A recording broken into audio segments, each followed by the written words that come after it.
Hello again, it's Noob, and in front of us is a pretty nice Yale padlock. This is a 50mm wide stainless steel padlock body, and I think it's second hand, but it looks pretty good because it's probably stainless steel, and even though there's some markings on the surface, it actually holds up pretty well. Shackle's a bit more beat up as you'd expect, but it is hardened steel, probably chrome coated. And with this Yale padlock, you actually get the full 6-pin experience there. Look at that. And I like this hexagonal key bow. Clearly it's been in somebody's pocket and used quite a bit, this key, by looking on the wear on it. But yeah, it's pretty nice. Nothing too remarkable at the first 4 pins here, but pins 5 and 6 are protected by a low cut pin 3 and 4. Probably close to maximum adjacent cut for this key system here. Or yeah, maybe a 1 cut less, but it's not too bad, is what I'm saying.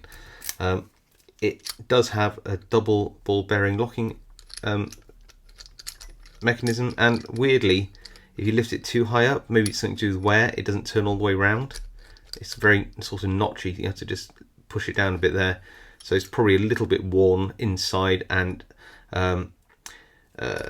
yeah, the ball bearing here stops the shackle coming out due to some shaping on the shackle on the inside. So if that's worn, it's probably lifting it a bit too high up. I think that's my theory anyway. You see down there some chipping of that chrome coating, so maybe there's some corrosion in there. I don't really know. You can't gut this, I don't think. No way to get in there. So I think we're just going to do a straight pick. Right, let me grab that vise, put this in, and we'll have a pick. Wire there. This is from the Gozo 24-piece kit. And then a Peterson Gem 18,000ths. Anybody watching my channel will not be surprised by that pick choice. And yeah, let's have a go. So it's going to go all the way in. Pin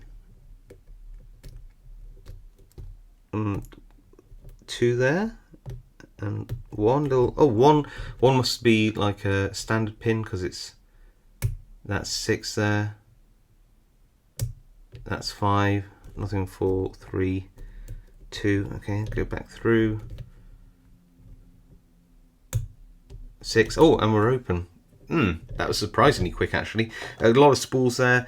Apart from pin 1, which was definitely a standard pin, you saw the counter rotation on each one of the other pins, 6 and 5 in particular. I can't remember picking pin 2, but there's certainly some counter rotation on 6 and 5 there.